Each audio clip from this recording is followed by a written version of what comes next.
presentación.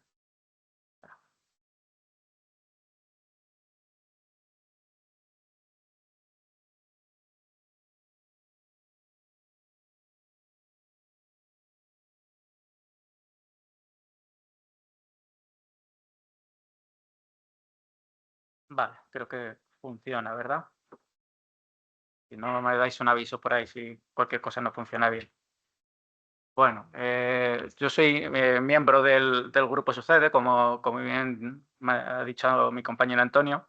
Llevo ya en este grupo bastantes años, desde el 2012. Yo voy a ocupar, como he visto un poco el surgimiento del grupo, mi idea era hacer una presentación de, de los inicios del trabajo que justifique un poco hasta dónde hemos llegado. La idea de esta presentación era introductoria, estaba prevista que fuera para el día de ayer. Al final, pues por cambio de programa, que como podéis imaginar es muy difícil para encajar a todos los ponentes, pues bueno, se ha tenido que ir posponiendo un poco, pero yo creo que queda bastante bien aquí también para luego la siguiente charla, donde vamos a introducirnos en el tema de biotipos, para ver un poco cómo hemos llegado a esto de los biotipos.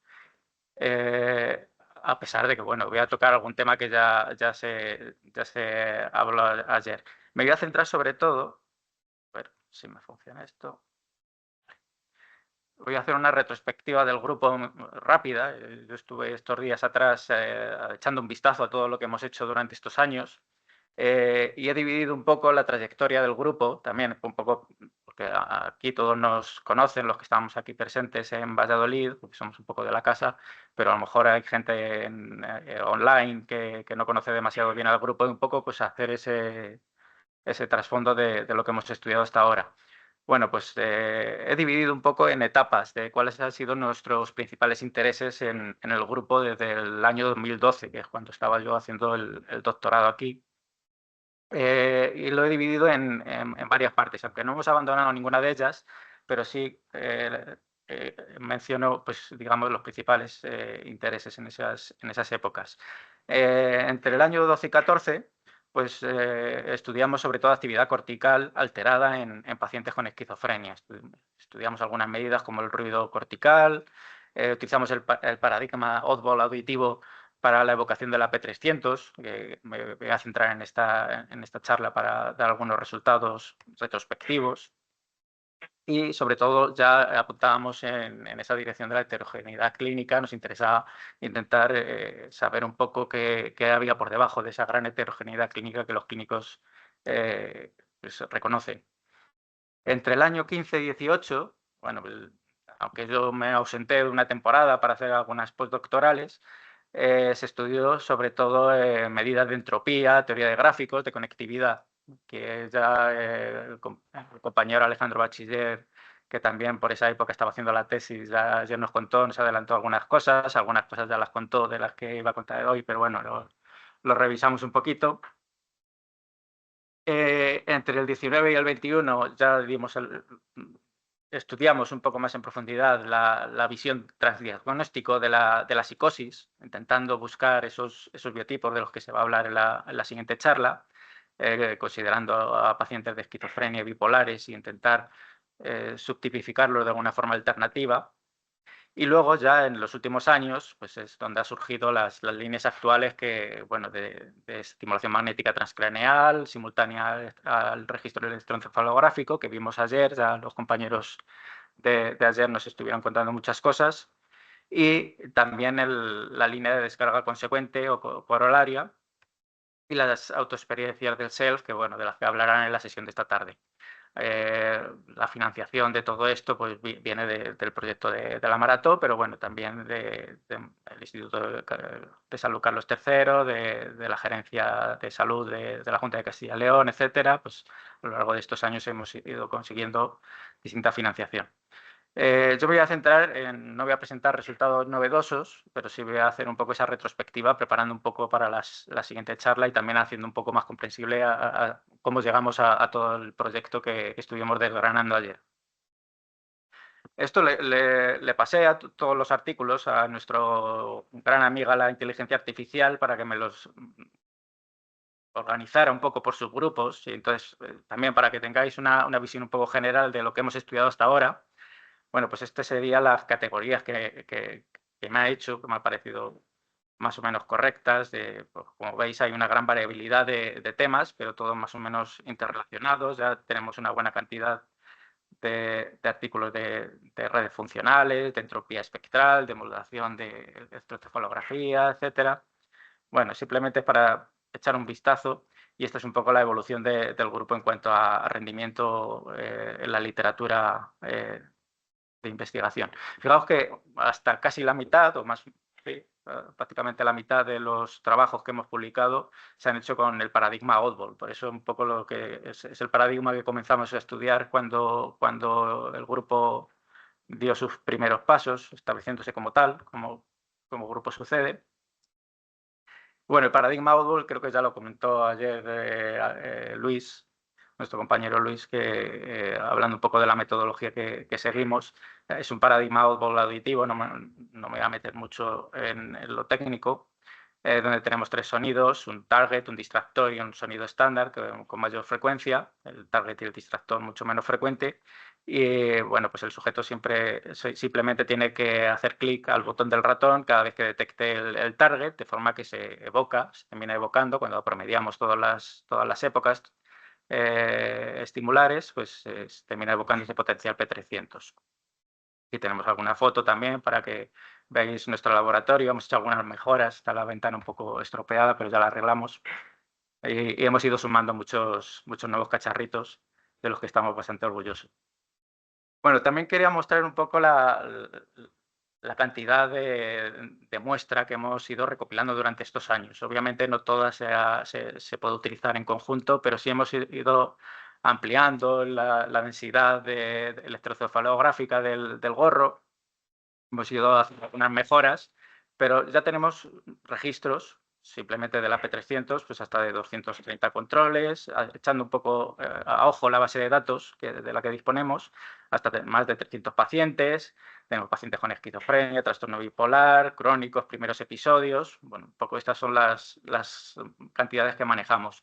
Insisto que no todos tienen todos los paradigmas, ni todos son perfectamente compatibles entre sí, pero bueno, se pueden hacer cosas interesantes y tienen potencia estadística al final los trabajos que desarrollamos. Hay muchos hospitales, universidades que han participado con nosotros, los grupos de ingenieros también son vitales para nuestro trabajo. También desde aquí se lo agradezco mucho al grupo de ingeniería biomédica de aquí de la Universidad de Valladolid, al grupo de procesado de imagen también de aquí y al grupo BioArt, por supuesto, de la Universidad Politécnica de Cataluña, que, bueno, pues que ha participado tanto en este último proyecto que nos contaron ayer.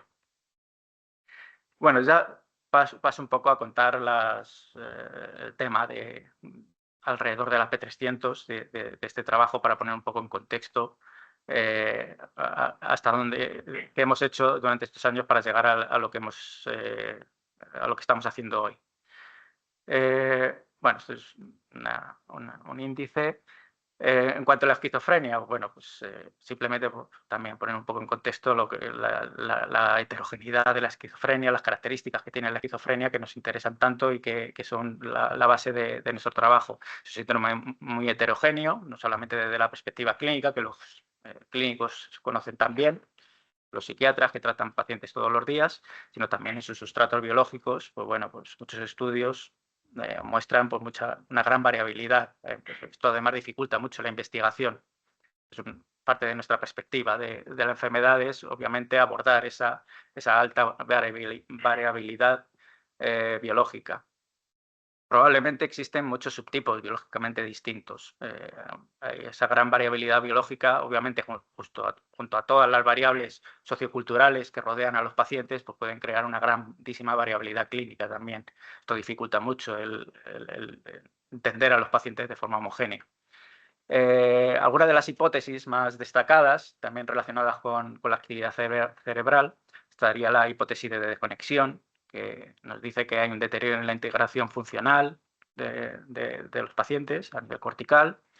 La eficacia sináptica se puede ver comprometida, por lo tanto, hay un déficit de inhibición sináptica. Esto yo creo que compañera Emma Osorio también habló ayer, de desequilibrio excitatorio-inhibitorio a nivel de neurotransmisión, bueno, pues puede estar detrás de toda esa desconexión o deterioro de la integración funcional, ese mal funcionamiento a nivel de funcional cerebral.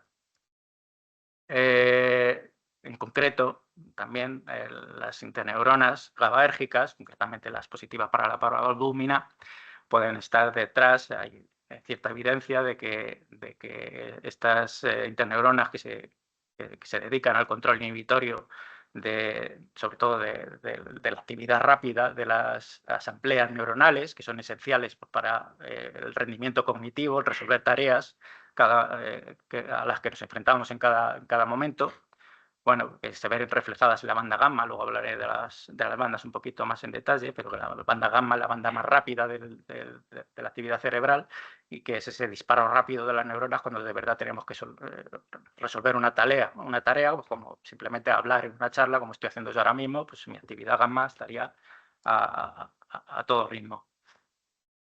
Ese desequilibrio inhibitorio, excitatorio, GABAérgico, glutamatérgico, a través de determinados receptores, bueno, pues estarían detrás del procesamiento de información, como digo, de la integración de la percepción, de la memoria, del propio afecto, de la planificación, etcétera. La cognición, por lo tanto, es una variable esencial.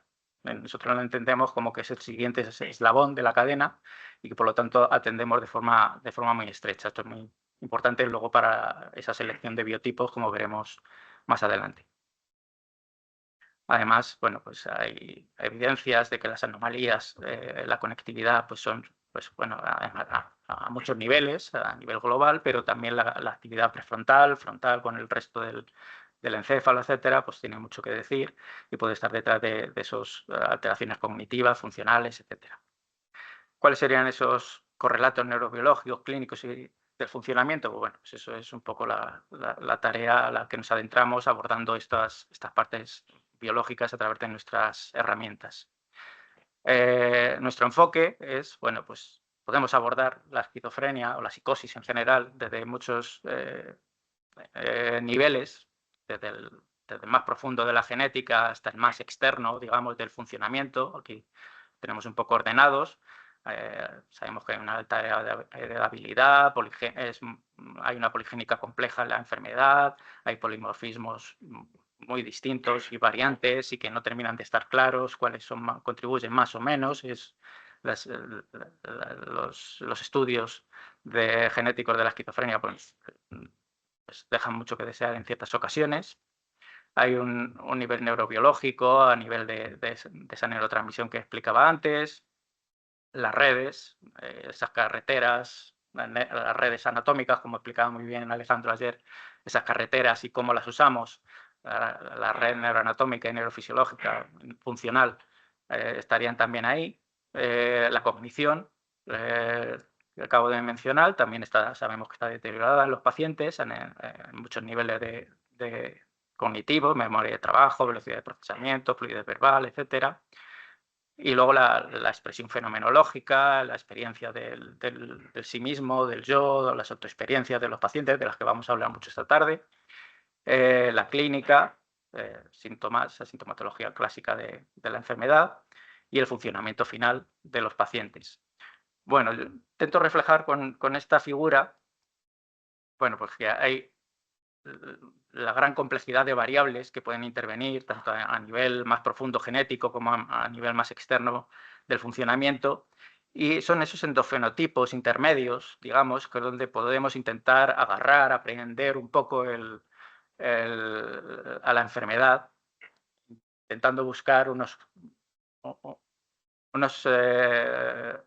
evidencias más sólidas, ya que a esos otros niveles más superiores o más inferiores está resultando demasiado complejo, y donde podemos intentar a partir de ahí, de esos endofenotipos intermedios, neurofisiológicos, neuroanatómicos, la cognición, que son los principales niveles de estudio a los que nos dedicamos, pues bueno, pues intentar determinar a partir de ahí pues cómo esas distintas vías alteradas, que a lo mejor no son homogéneas en todos los pacientes, sino que pueden ser heterogéneas, puede haber 2, 3, 4 distintas alteraciones clave Pueden luego intentar o podemos conseguir determinar mejor la genética y ese funcionamiento, esa clínica de los pacientes o desglosar mejor. Esta es un poco la filosofía de los biotipos. ¿Vale? De eso, insisto, vamos a ver bastante en la siguiente charla del profesor Morina. La principal técnica, pues bueno, ya yo creo que os habéis enterado, ¿no?, de que usamos la electroencefalografía. ¿Por qué la usamos? Bueno, pues es una medición directa. Yo creo que esto, los que conocéis la técnica, pues sabéis que es una forma directa de medir la actividad cerebral, es poco invasiva, tiene una gran resolución temporal, por lo tanto, a la hora de ver cómo el cerebro cambia a la hora al resolver una tarea, pues nos puede dar información de las oscilaciones, de los cambios rápidos del cerebro, de la actividad cerebral, para sacar conclusiones de sus alteraciones.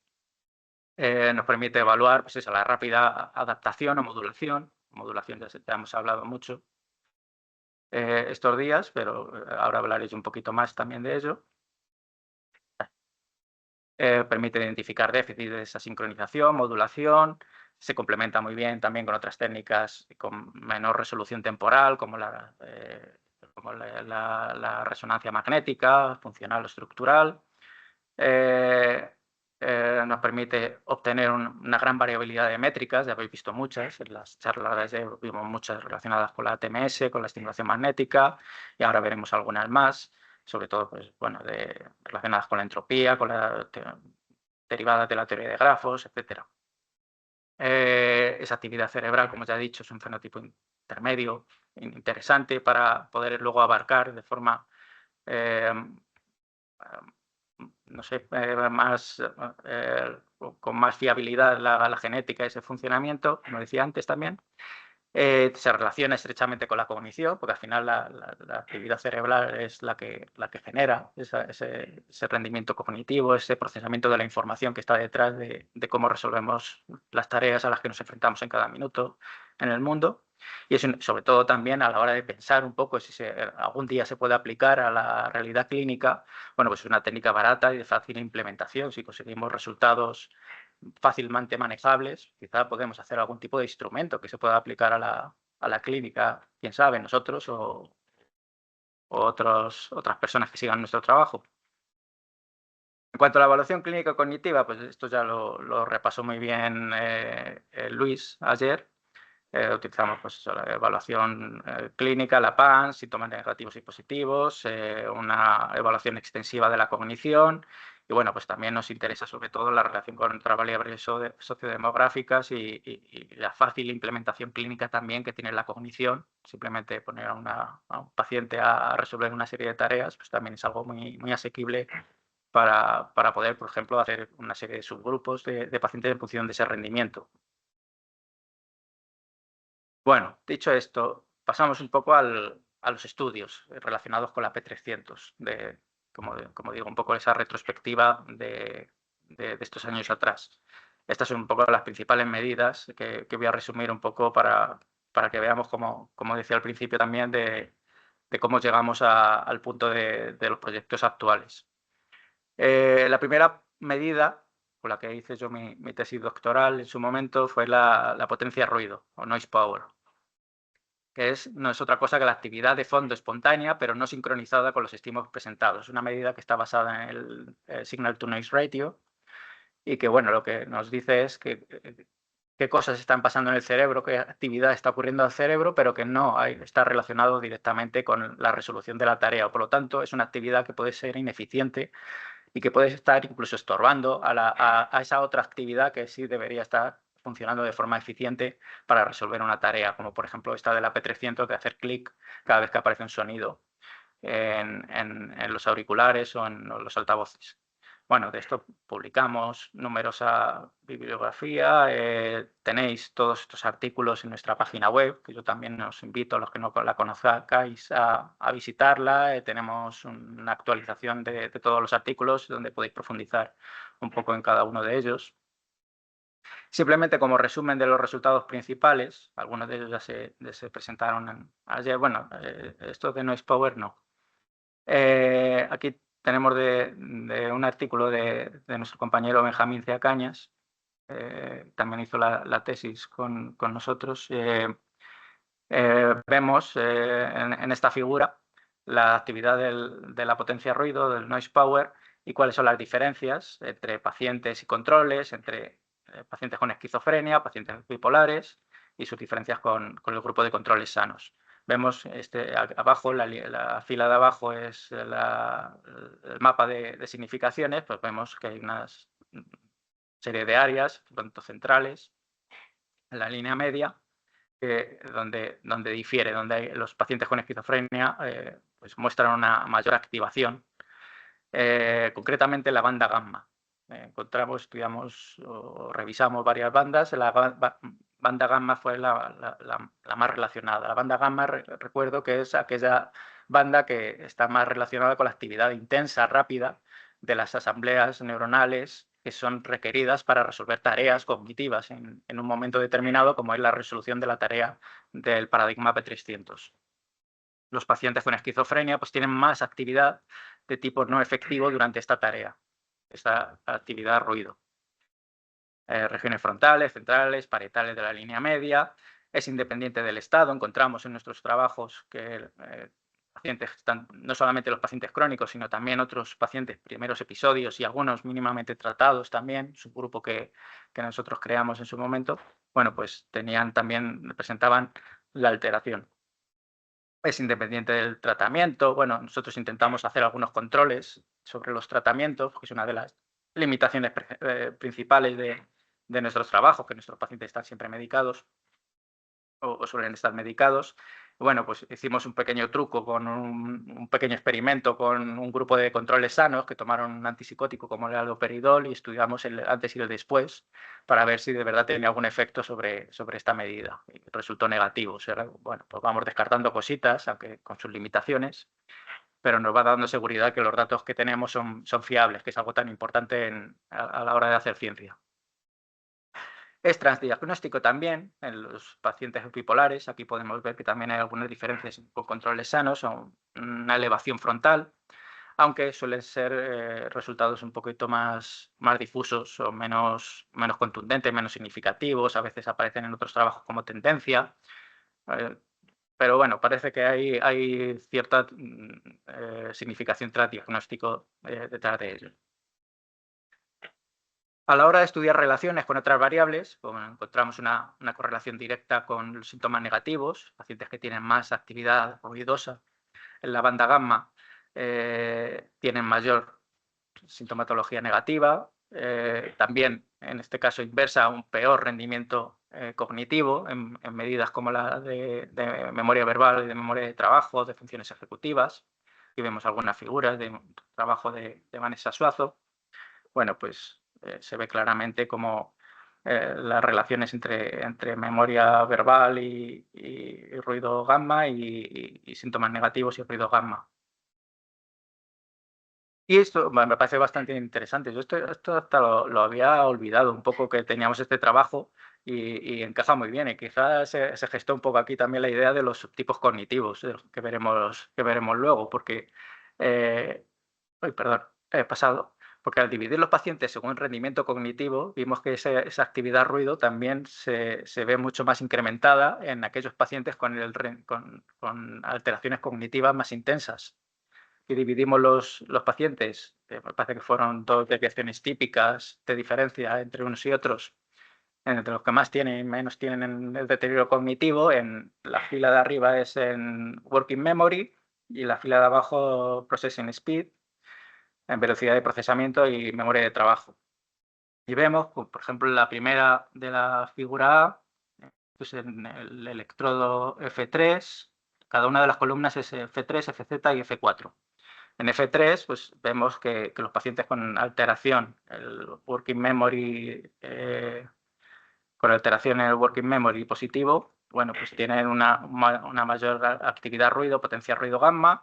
Igual los de velocidad de procesamiento con deterioro en velocidad de procesamiento en el F3, en el F4, se ve bastante claro.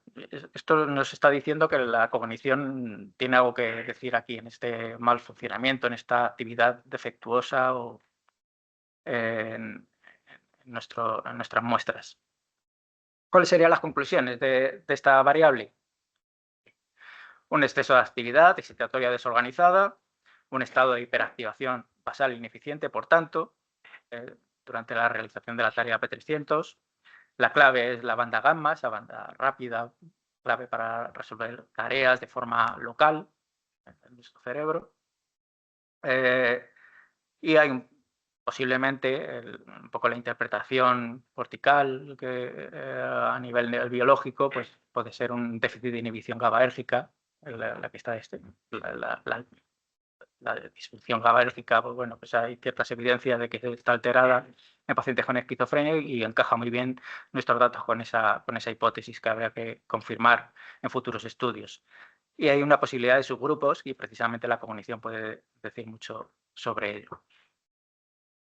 Vale. Bueno, vamos con otra medida, la entropía espectral. Esta ya salió ayer, ya habló Alejandro y Emma también contó algo sobre la entropía. Incluso voy a poner alguna figura repetida, pero bueno, repasamos entre todos. La entropía espectral es la regularidad, orden o complejidad de la señal. Una mayor entropía espectral es que el espectro de frecuencias, de las distintas frecuencias, desde las más lentas, delta, zeta, hasta las más rápidas, beta, gamma, bueno, pues es más plano, uniforme o irregular. Bueno, también muchos artículos que podéis consultar. Ahora, yo voy referenciando algunos de ellos, pero os tenéis el link directo en nuestra página web. ¿Y qué es lo que encontramos? Bueno, pues que este espectro, esta medida de entropía, bueno, estudiamos sobre todo esto importante, la modulación. También yo creo que se contó ayer, ¿no? La capacidad de organizarse o de reorganizarse de la corteza en cuanto a su actividad para responder a las tareas, a una tarea como la de la P300 de la que estamos hablando. Calculado como la ventana de respuesta posestimular, cada uno de esos pitidos a los que quiere responder, esos pitidos target durante la tarea, bueno, pues la ventana de respuesta menos la ventana basal preestimular. Esto nos permite pues, establecer una medida del cambio dinámico que se supone que tiene que ir de menor a mayor orden. Es decir, nuestra actividad de base, preestimular, antes de que llegue ese sonido clave para nuestra tarea, pues puede tener una entropía espectral más alta, es decir, hay mucha variabilidad de frecuencias funcionando en ese momento, pero cuando hay que responder o respondemos a la tarea, bueno, pues esa actividad cerebral se reordena a algunas frecuencias que son clave para resolver esa tarea. Puede ser de distintas frecuencias. Aquí en la figura, bueno, pues se marca una en específico, pero pueden ser varias. Pero la idea es un poco eso, que va de menos orden a más orden y por lo tanto hay una modulación de esa actividad y eso se va reflejado en esta medida de entropía espectral. ¿Qué encontramos en nuestras muestras? Pues un déficit de modulación de esa entropía, mucho menor en esquizofrenia, aunque hay cambio, hay cierto orden, cierta reordenación en pacientes, pero muchísimo menor que en control. Esto puede ir en detrimento de resolver la tarea correctamente o cometer más fallos aunque eso está controlado en la propia tarea, pero en la vida real, cuando tienen que resolver tareas del día a día, pues bueno, puede dificultar poder formar parte de ese déficit cognitivo que ellos presentan. La localización suele ser en regiones frontales o centrales. Esta figura de Alejandro Bachiller, la puso ayer, yo creo, pero que se ve claramente. Fue el primer artículo y yo creo que se ve clarísimamente como aquí tenemos P y C, que son los pacientes y controles. Estas dos filas de más arriba son los pacientes crónicos y los pacientes mínimamente tratados, pero la clave yo creo que se ve en los controles, todo este negro en el mapa de significaciones, en el topoplot inferior derecho. Bueno, pues la gran cantidad negra es la gran significación de cambio que hay entre la línea base y preestimular y la ventana de respuesta después de la presentación del estímulo target. Mientras que en pacientes pues se ve está mucho más disminuida. Cuando comparamos la diferencia entre respuesta y línea base a los controles y a los pacientes, bueno, pues vemos estos de aquí, esta figura de aquí de la izquierda, donde vemos efectivamente diferencias entre pacientes sin controles, entre crónicos y controles, entre los pacientes mínimamente tratados y controles. Ahí está claro que hay un déficit de modulación de la actividad, por lo tanto. Cuando estudiamos la relación con otras variables, encontramos, bueno, que con la propia potencia ruido en gamma, en banda gamma, que veíamos antes, pues hay una relación significativa inversa, es decir, los pacientes que tienen más ruido cortical modulan peor. Esto ya nos está dando ideas de algunas de las hipótesis que titulaba mi ponencia, que es hiperactivación e hipomodulación en pacientes. También estudiamos, porque la banda preestimular que estamos estudiando es antes de la aparición del estímulo, pero mientras están resolviendo una tarea que es larga, que dura como 13-14 minutos. Bueno, también lo estudiamos en reposo. Parece que también Emma habló brevemente de este trabajo ayer. Cuando estudiamos la actividad en reposo absoluto, pues bueno, también los pacientes que tienen una mayor potencia en reposo, pues tienen una menor capacidad. Reposo que es cuando no están haciendo absolutamente nada. Nosotros grabamos un rato a los pacientes el registro electroencefalográfico sin hacer absolutamente nada. Bueno, pues incluso ahí se ve que la potencia está más activada que los controles sanos y que además se relaciona inversamente con una peor modulación de entropía espectral, una relación inversa significativa. También inversa con los síntomas positivos, cuanto menor capacidad de modulación, mayor sintomatología, con los síntomas negativos también, e incluso con el deterioro cognitivo, más deterioro cognitivo en aquellos que modulan peor. Memoria verbal, memoria de trabajo, funciones ejecutivas. Y algunas figuras del trabajo de Vicente Molina, donde se ve pues, claramente las relaciones con la PANS arriba y abajo con dos medidas cognitivas de memoria de trabajo y de memoria verbal. Importante, esto lo hemos replicado, lo replicamos posteriormente en una muestra más grande y totalmente distinta, por lo tanto consideramos que es uno de los resultados más sólidos. El objetivo también de mi charla hoy es poner sobre base esos resultados más sólidos que tiene el grupo. También tras diagnóstico, aunque no he puesto ninguna figura, pero en los pacientes bipolares pues, ocurre como ocurría con la otra medida, se ven ciertas alteraciones, a veces también como parciales o tentativas, o no significativas, pero como tendencia, pero sí vemos ciertas alteraciones también en los bipolares.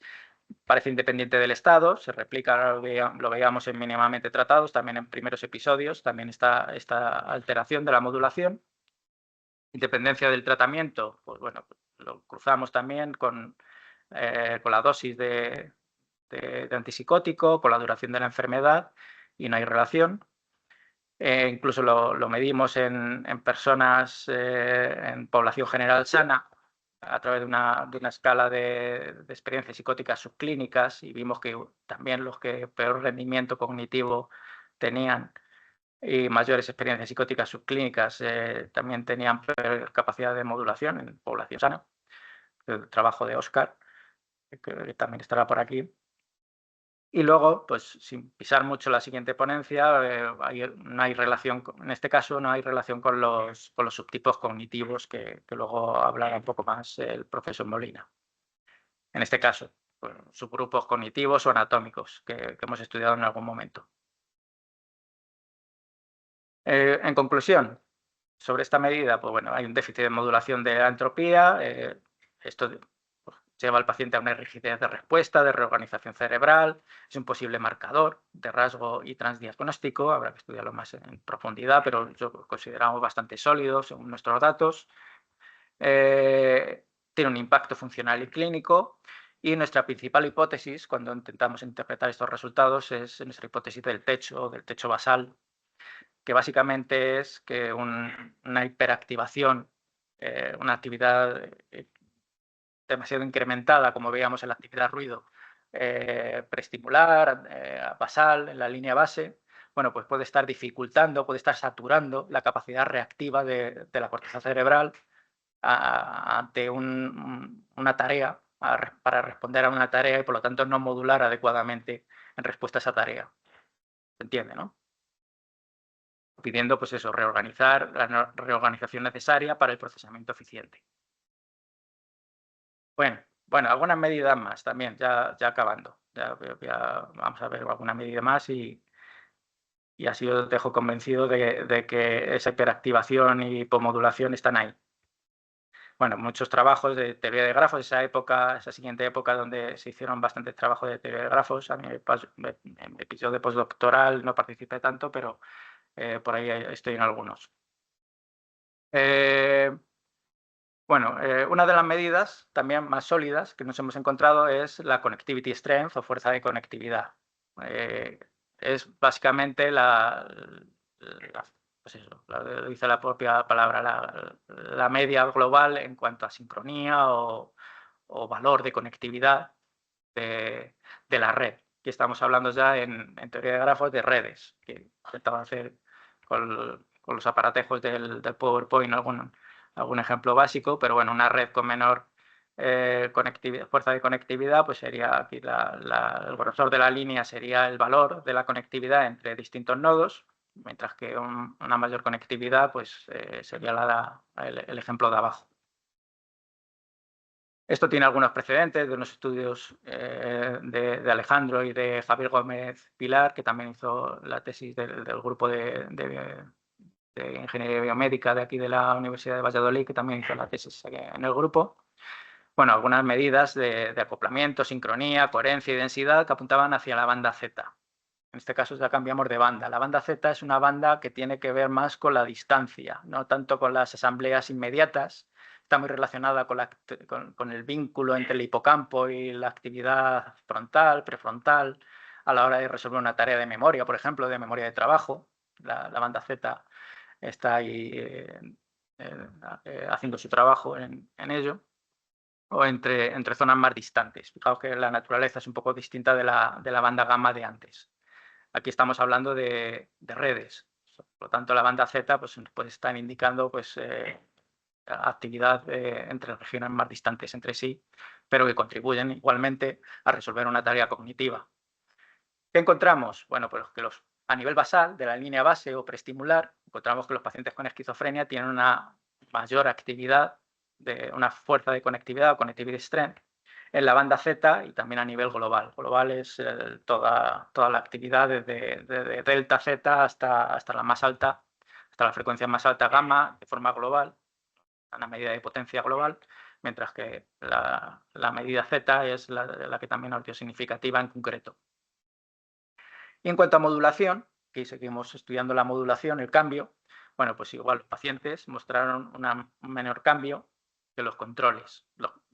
El mayor cambio de los controles, que probablemente es el eficiente para resolver la tarea o resolver cualquier tarea cognitiva, en cualquier momento pues, puede ver comprometida en los pacientes. Algunos de los trabajos en los que lo abordamos. Aquí algunas figuras más, donde se ven resultados de Benjamín C. Cañas, de 2020. Bueno, pues vemos la fila de arriba es la ventana preestimular o basal, y la fila de abajo es la modulación, el cambio.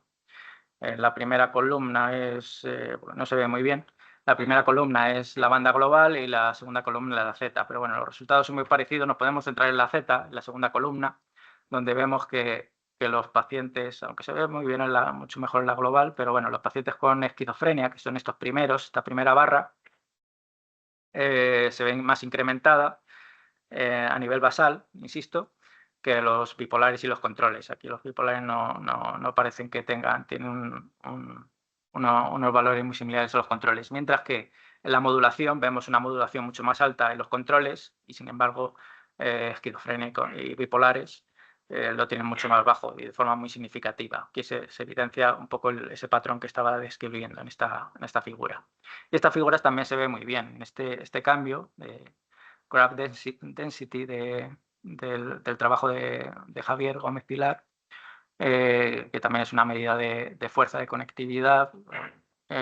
Bueno, pues se puede ver un poco incrementada la actividad de los pacientes a nivel preestimular, pero sobre todo esa hipomodulación. Se ve muy clara la curva, la ventana de respuesta sería esta marrón más oscuro. Bueno, pues la curva en controles, que está mucho más mucho más voluminosa hacia arriba, mientras que la de los pacientes es mucho más plana, mucho menor cambio. Bueno, cuando estudiamos la relación con otras variables, pues vemos que hay una relación entre la modulación de la entropía y la modulación de la connectivity strength, de forma directa, y de forma inversa entre la hiperactivación a través de la medida de connectivity strength y la modulación de la entropía. O sea, mayor activación basal, menor capacidad de modulación también, no solamente en el connectivity strength, sino también en la medida de entropía. Aquí algunas figuras también del trabajo de Javier, donde se ve pues eso, las dos relaciones entre los grupos de pacientes con esquizofrenia y primeros episodios crónicos y primeros episodios. Creo recordar que era esa figura. También se relaciona la connectivity strength basal con la cognición de forma inversa. A mayor actividad, que es malo, a nivel basal, un peor rendimiento cognitivo, de memoria de trabajo y velocidad de procesamiento. Y el defecto de modulación también, de forma directa, se relaciona con un peor rendimiento cognitivo. O sea, los que peor modulan, los pacientes que peor modulan, son los que peor rinden cognitivamente en toda la batería esta que solemos pasar.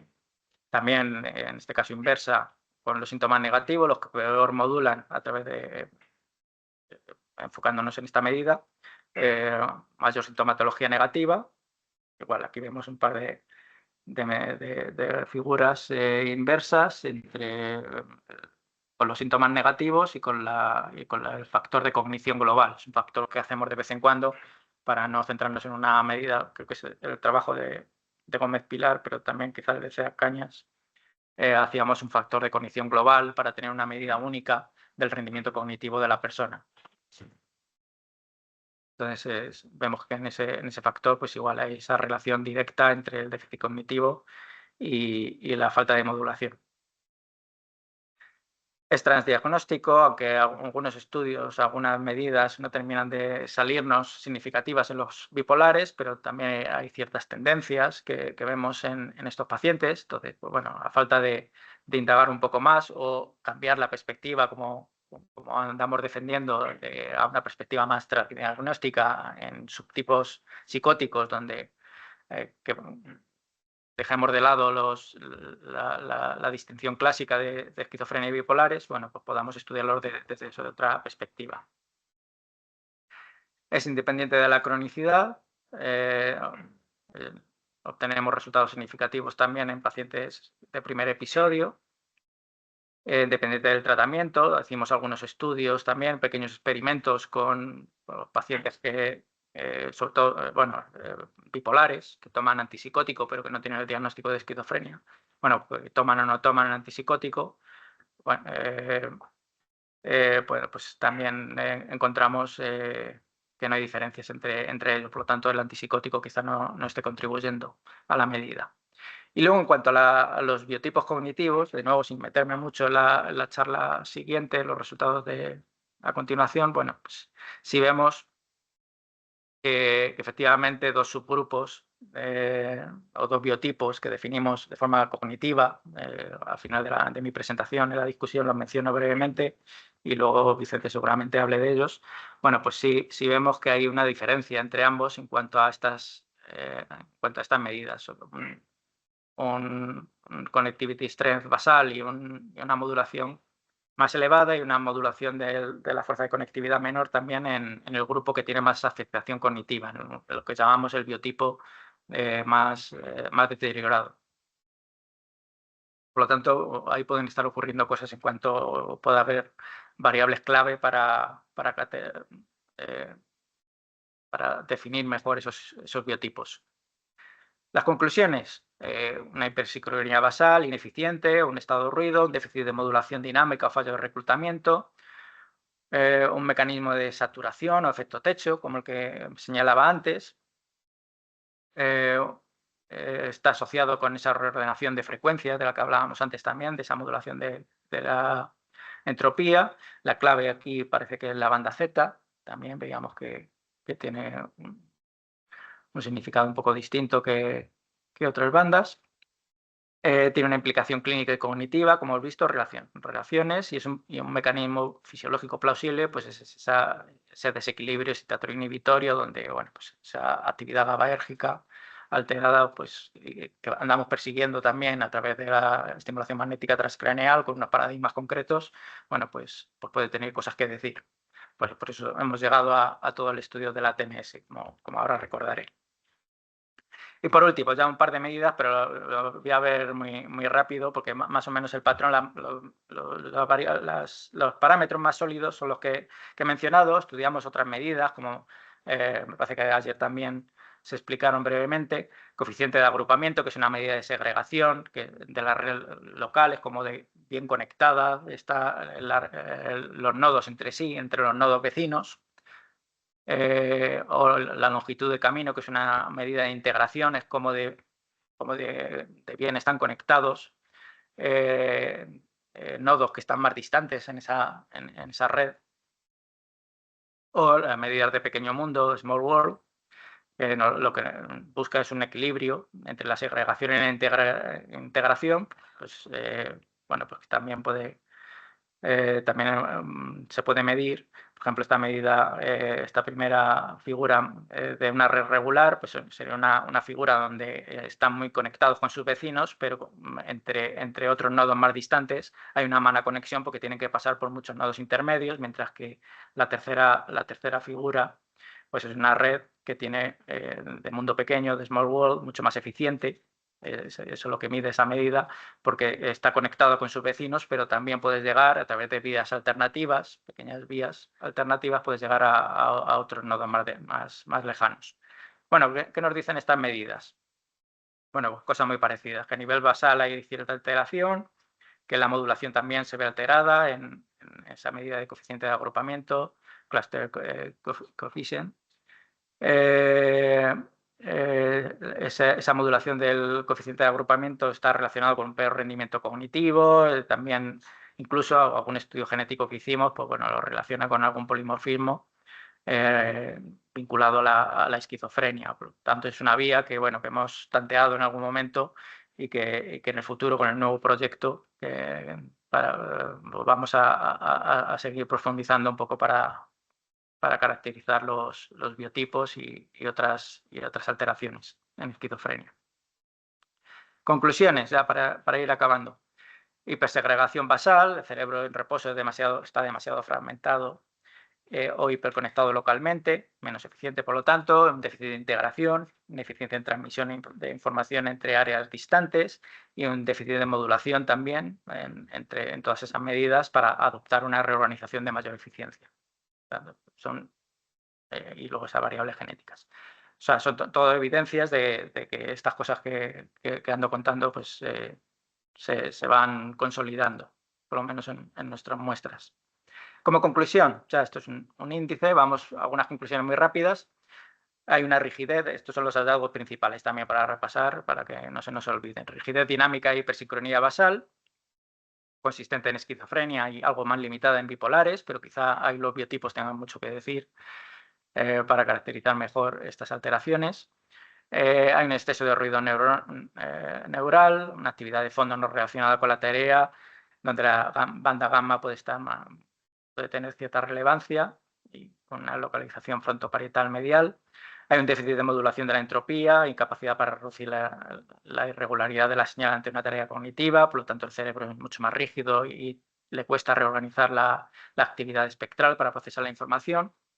Una hipersincronía basal, una excesiva fuerza de conectividad a nivel de red funcional antes de la aparición del estímulo target, y esto, la relevancia aquí en la banda Z, una topología ineficiente como una red funcional que muestra hipersegregación, déficit de integración y falla al adoptar una reconfiguración más eficiente de toda esa red. Las medidas de grafos nos están corroborando toda esta información. ¿Qué posibles mecanismos subyacentes puede haber ahí? Esa hipótesis del techo basal, que ya creo que hemos dejado claro antes, y un fallo inhibitorio. A mayor actividad, esto es bastante sólido con nuestros resultados, a mayor actividad, conectividad basal, mayor hiperactivación basal, preestimular, menor capacidad de modulación. Esto puede ser ese efecto techo. Un posible mecanismo es el estado de hiperactivación, como digo, ruido de fondo, que satura esa capacidad. Un posible origen celular, perfil compatible con el desequilibrio de la excitación e inhibición, derivado de esa hipofuncionalidad de interneuronas GABAérgicas. Pues eso, generando un sistema ruidoso. ¿Qué impacto clínico funcional? Bueno, pues hay alteraciones neurofisiológicas predictoras del estado del paciente, tanto cognitivas, un déficit de modulación y un exceso de ruido, están asociados significativamente con un peor rendimiento en las pruebas cognitivas, y hay una robusta correlación entre la rigidez cerebral y los graves problemas y la gravedad de los síntomas negativos. Esto también queda claro en nuestros resultados. Influencia de la medicación y la cronicidad. Esto es una de las limitaciones que siempre tenemos. Intentamos hacer lo que podemos porque es muy difícil encontrar pacientes que no estén contaminados por la gran variabilidad farmacológica que pueden estar tomando en cuanto a fármacos y a dosis. Alteraciones funcionales presentes desde los primeros episodios. Esto nos da cierta seguridad de que la cronicidad no está formando parte de los resultados, de la explicación de los resultados. No correlacionan con las dosis de antipsicótico en algunos experimentos que hemos hecho. O sea que podemos descartar relativamente esas influencias.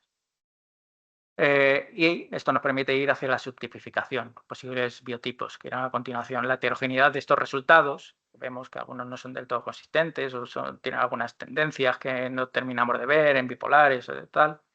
Bueno, pues sugiere que estas alteraciones no afectan a todos los pacientes por igual.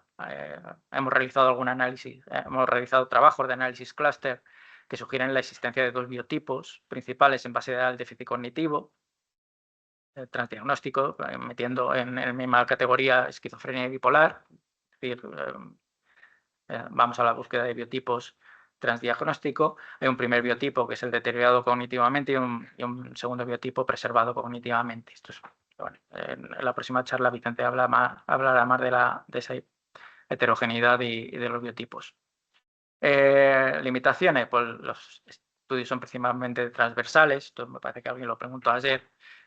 Son interesantísimos los estudios longitudinales, los intentamos. Es difícil seguir el rastro a los pacientes y que quieran participar. Van cayendo gota a gota. Entonces algún día lo conseguiremos, veremos. Y bueno, pues esos estudios longitudinales y la estratificación por biotipo, pues, creemos que pueden resolver algunos de los principales problemas de esos estudios transversales que realizamos hasta ahora. Estudio con pacientes medicados, se intenta controlar esa variable de forma parcial, pero bueno, intentamos también algún estudio, habría que hacer, o poner más énfasis en estudios de psicofármacos, quizá en pacientes no psicóticos que estén tomando algún tipo de psicofármaco y ver cuál es el efecto sobre estas variables para intentar descartarlas.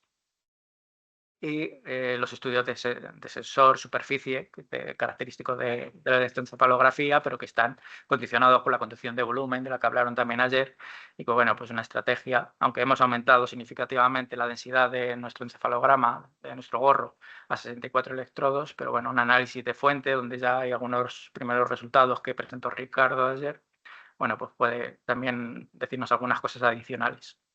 Y las líneas futuras, ya con esto acabo, bueno, pues profundización en los mecanismos inhibitorios y la autoexperiencia, esa línea de estimulación magnética transcraneal simultánea a la electroencefalografía. Ya nos hablaron de muchas cosas ayer, que nos permite una evaluación más directa de esa reactividad cortical, independientemente de la tarea, a través de una serie de protocolos que activan, permiten activar distintos receptores GABAérgicos de forma independiente. También se puede complementar quizá en el futuro con espectroscopía por resonancia magnética, que podemos hacer una medida en vivo del GABA. Y luego la descarga consecuente o corolaria, de la que hablaremos esta tarde, pues, un fallo de la supresión de las respuestas auditivas durante la escucha del propio habla y que, bueno, que se ve asociado a experiencias anómalas del self, que permite vincular esa fenomenología con nuestra visión fisiológica o neurobiológica. Pero bueno, de esto se hablará en la sesión de esta tarde. Y luego los sustratos genéticos, que es nuestro próximo proyecto, y ver cómo estos mecanismos inhibitorios y subtipos, ya tenemos el nuevo proyecto FIS financiado para profundizar un poco en cuáles son las bases genéticas, qué genes o qué mecanismos genéticos están vinculados con la inhibición, que pueden decir algo aquí.